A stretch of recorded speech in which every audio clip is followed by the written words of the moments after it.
Di sebuah hutan yang rimbun, di tengah-tengah aneka tumbuhan hijau dan bunga yang berwarna-warni, tinggallah seekor kera yang cerdik bernama Koko.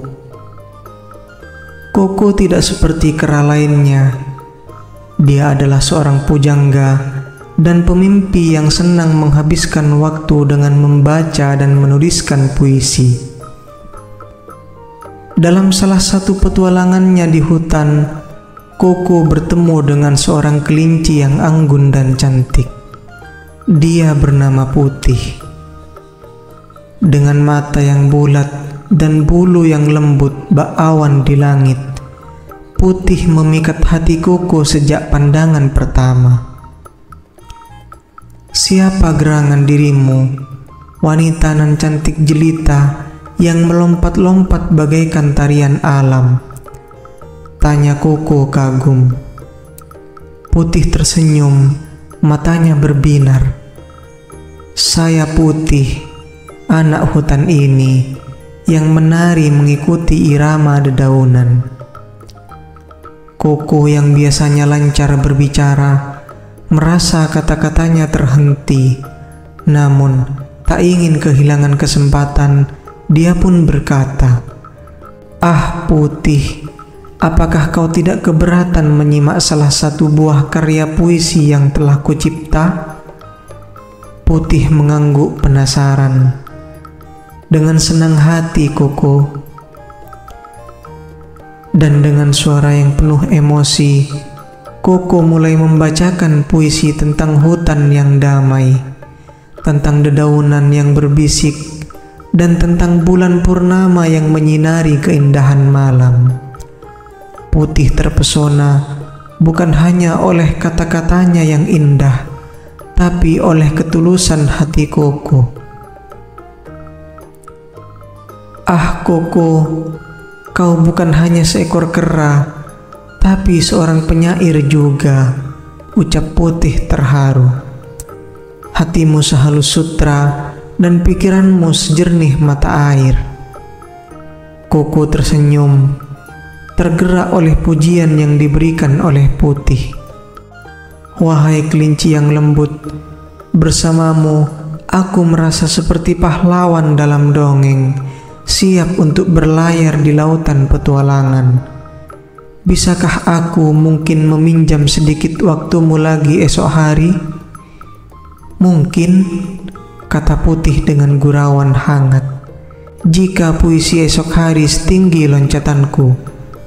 Mereka berdua tertawa, suara mereka berpadu dengan alunan angin hutan.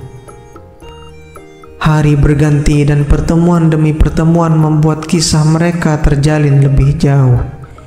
Mereka berbagi cerita, tertawa bersama, dan belajar satu sama lain.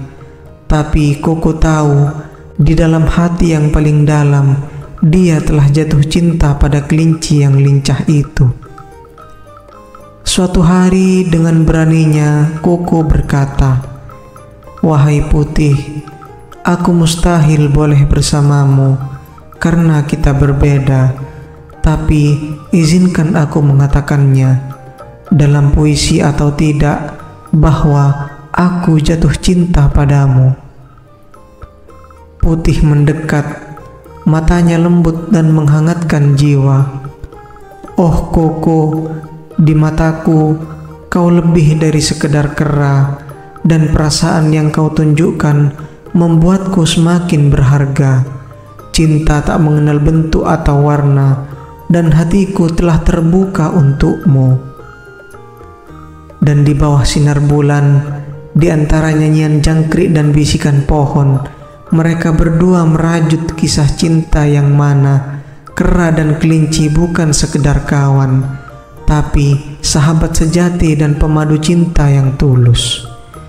Mereka, Koko dan Putih, menjadi pengingat bagi semua penghuni hutan bahwa cinta mampu melintasi semua perbedaan, dan bahwa keberanian untuk menyatakan hati adalah langkah paling mulia dalam tarian yang abadi ini yang kita sebut kehidupan.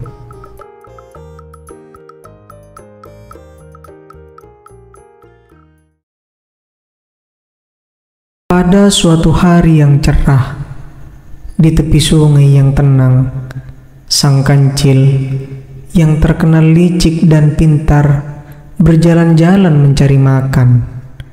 Sambil berjalan, dia bertemu dengan sang siput yang sedang bergerak perlahan. "Hai siput, kenapa berjalan begitu lambat?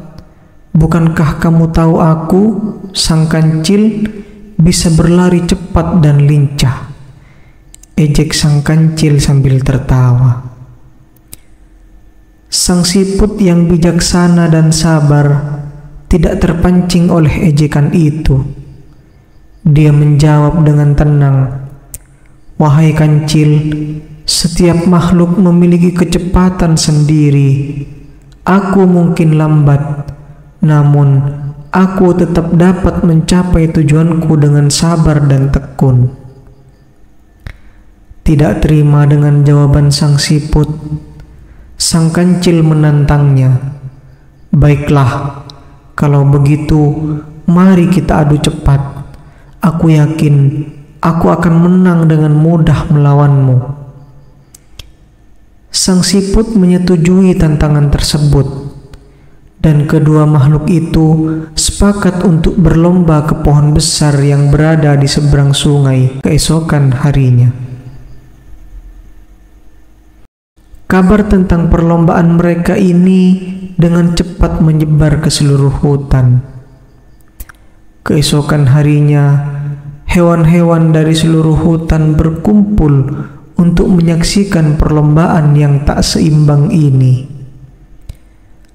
Ketika balapan dimulai, sang kancil melompat dengan lincah dan cepat, meninggalkan sang siput jauh di belakang. Namun, sang kancil terlalu percaya diri. Dia berhenti untuk beristirahat di bawah pohon. Dia yakin bahwa kemenangan sudah ada di tangannya. Sang siput sangat lambat. "Aku bisa tidur sebentar dan tetap menang," pikir sang kancil sambil mulai mengantuk. Sementara itu, sang siput terus bergerak perlahan namun pasti. Tanpa berhenti atau membuang waktu, dia melewati sang kancil yang tengah tertidur pulas tanpa disadari. Hewan-hewan di sepanjang jalur mulai bersorak untuk sang siput yang dengan tenang terus bergerak menuju garis akhir. Saat sang kancil terbangun, dia terkejut melihat bahwa sang siput hampir mencapai pohon besar. Dengan panik, dia berlari secepat mungkin, tapi sudah terlambat. Sang siput telah menyentuh batang pohon itu, memenangkan perlombaan sebelum sang kancil tiba. Hutan itu bergema dengan sorakan bagi sang siput yang dengan sabar dan ketekunan telah memenangkan perlombaan.